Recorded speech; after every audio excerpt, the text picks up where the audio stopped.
Pemirsa, Anda kembali di Metro Siang. Kita akan masuk informasi mengenai BP2MI sidak ke gudang penyimpanan barang kiriman milik pekerja migran Indonesia di Semarang. Informasi selengkapnya akan disampaikan Andre Aprianto langsung dari Semarang. Selamat siang Andre, apakah barang-barang pekerja migran ini sudah bisa dikembalikan kepada pemiliknya? Baik, selamat siang Anggi dan juga Gemma. Hari ini Kepala Badan Perlindungan Pekerja Migran Indonesia, Beni Ramdhani, melakukan sidak di gudang-gudang di tempat penimbunan kiriman barang milik PMI yang ada di Kota Semarang. Dan untuk mengetahui lebih lanjut seperti apa barang-barang ini, apakah memang sudah bisa dikeluarkan pasca dicabutnya atau direvisinya Permendag RI nomor 36 tentang kemudahan impor barang-barang milik pekerja migran, kita akan mencoba untuk berbincang langsung dengan Kepala Badan Perlindungan Pekerja Migran Indonesia, Beni Ramdhani. Selamat siang Pak Beni. Selamat siang Mas. Apakah memang hari ini sidaknya maksimal dengan ditunjukkannya barang-barang yang memang belum keluar pasca Permendag yang direvisi? Ya, yang pasti saya kaget ya. Sekaligus tentu ini memantik kemarahan, emosional, sakit hati ya. Kenapa? Karena sejak Permendag 36 2023 yang diprotes oleh masyarakat, pekerja migran, yang dianggap kebijakan tidak berpihak pada pekerja migran, bahkan membatasi barang kiriman, pemerintah kan langsung mengambil keputusan untuk merevisi. Lahirlah Permendag nomor 7 tahun 2024 tentang ya kebijakan dan barang impor. Nah, kita menganggap masalah ini selesai karena tidak ada lagi pembatasan, tidak ada lagi larangan PMI anak-anak bangsa mengirim barang. Berapa banyak, ya jenisnya apa saja. Tapi ternyata barang-barang yang dulu tertahan di gudang-gudang baik di Pelabuhan Tanjung Perak, Tanjung Mas, dan hari ini kita sidak ke Tanjung Mas ya di Semarang. Ini 3 gudang nih. Apa yang terjadi ya di PT Banua Logistik Trans, tadi kita temukan ada 4.620 dos barang yang masih tertahan. Kemudian di PT Trans Marin Anugrah masih ada 5.671 dos yang tertahan. Dan kita lihat ya, begitu banyak di sini dari 31.376 barang yang sudah keluar, 15.619 dan masih tertahan 15.757. Artinya apa?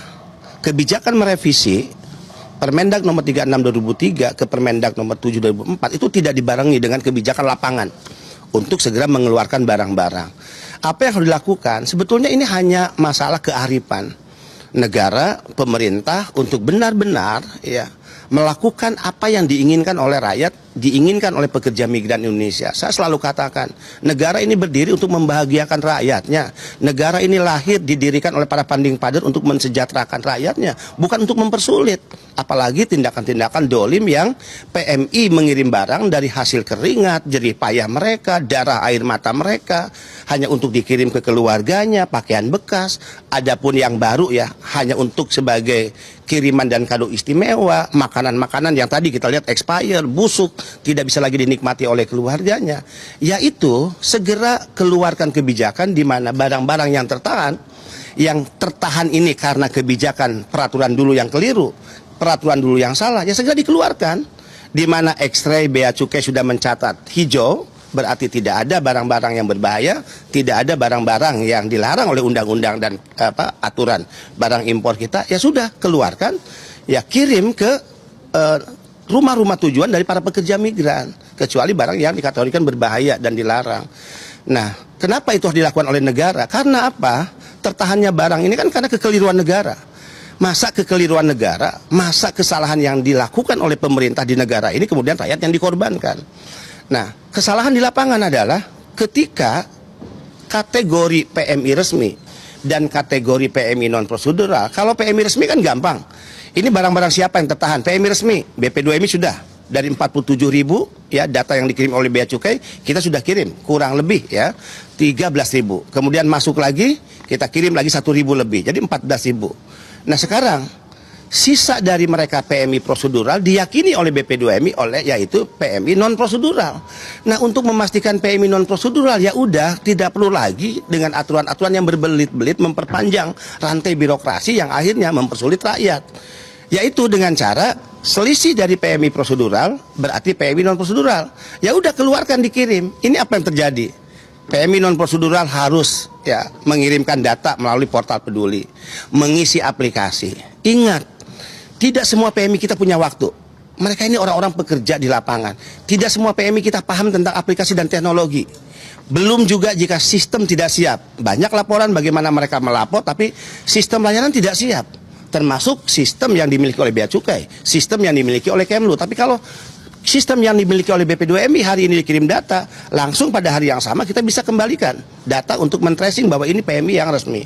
Nah, belum lagi, ingat, ini akan ada ledakan masuknya barang. Malaysia misalnya mengeluarkan kebijakan repatriasi, yaitu pengampunan pemutihan kepada para PMI ilegal. Berapa PMI ilegal di Malaysia? Kurang lebih 2 juta.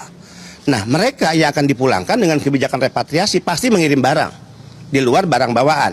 Kalau asumsinya dari 2 juta PMI ilegal Malaysia, 500 saja yang mengirim barang, dikali 1 orang yang pulang mengirim 5 dos barang, itu berarti akan masuk ledakan barang melalui pelabuhan udara, pelabuhan laut di Semarang maupun Surabaya. Artinya, kalau peraturan yang ribet ini memaksa yang 500.000 PMI dengan masing-masing 5 atau 10 barang ini melaporkan ke portal peduli, mengisi syarat-syarat dokumen, sampai kapan?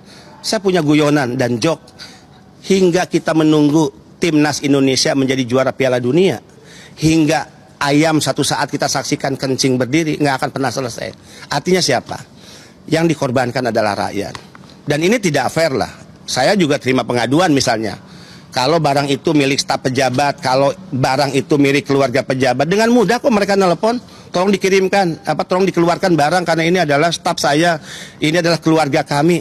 Yang rakyat rindu adalah hari ini ada pejabat yang menelepon ke Bea Cukai, misalnya, tolong keluarkan barang-barang milik rakyat saya. Itu yang paling keren. Bukan milik keluarga saya, milik staf saya. Kan ada institusi juga yang nelpon ke sini atas nama barang-barang yang tertahan. Artinya harus ada goodwill dari para penyelenggara negara, pejabat pemerintah di Republik ini bahwa keselamatan warga negara atas barang-barang yang tertahan itu adalah utama menurut saya. Dan ini tidak mudah, tidak sulit kok. Ini hanya tinggal kearifan jiwa dan pikiran, sehingga kenapa tadi saya yang dilarang untuk emosi kembali emosi, saya yang dilarang untuk marah, saya yang dilarang harus sedih, saya sedih, saya nangis. Siapa yang tidak terpicu hati nuraninya melihat barang-barang PMI yang sudah 5 bulan, 6 bulan tertahan dan sampai hari tidak pernah diterima oleh keluarganya. Untuk kebutuhan lebaran makanan tidak bisa dikonsumsi, bahkan hancur tadi expire-nya tanggal, bulan, tahun 2023 rata-rata Nah, ini kan artinya dolim dan jahat kita dalam bernegara jika kita membiarkan kondisi ini terus berlarut-larut dan tidak ada keputusan dan langkah yang sifatnya diskretif yang dilakukan oleh negara. Usulan BP2MI sederhana. Barang yang tercatat sebagai PMI yang datanya bersumber berbasis BP2MI sudah pasti keluar. Barang yang tidak tercatat berarti yakini saja bahwa itu barang PMI unprocedural. Keluarkan sepanjang tidak dalam kategori barang yang berbahaya, barang yang dilarang oleh undang-undang. Itu saja sebetulnya Terakhir Pak Beni, nanti jika 2 atau 3 bulan lagi memang belum keluar, upaya apa Pak? Apakah akan menemui presiden kembali atau bagaimana Pak? Saya yakin sebetulnya pemimpin di Republik ini kan pasti sudah tahu lah, ada masalah yang sangat serius. Sehingga saya minta sebetulnya Pak Menteri Perdagangan, yuk datang lihat langsung deh gudang-gudang penampungan ini. Ibu Menteri Keuangan yang saya sangat salut kepada beliau karena beliau adalah orang yang memiliki kepedulian, datang langsung aja ke lapangan agar apa yang disampaikan oleh Kepala BP2 itu bukan hoax, bukan fitnah. Saksikan sendiri, minta datanya kepada para PJT. Ingat ini efek dominonya dahsyat. Yang dirugikan ternyata bukan PMI. PMI dirugikan karena barang yang dia kirim dengan waktu yang sangat lama tidak sampai kepada keluarganya. Makanan-makanan hancur tidak bisa dikonsumsi oleh keluarganya.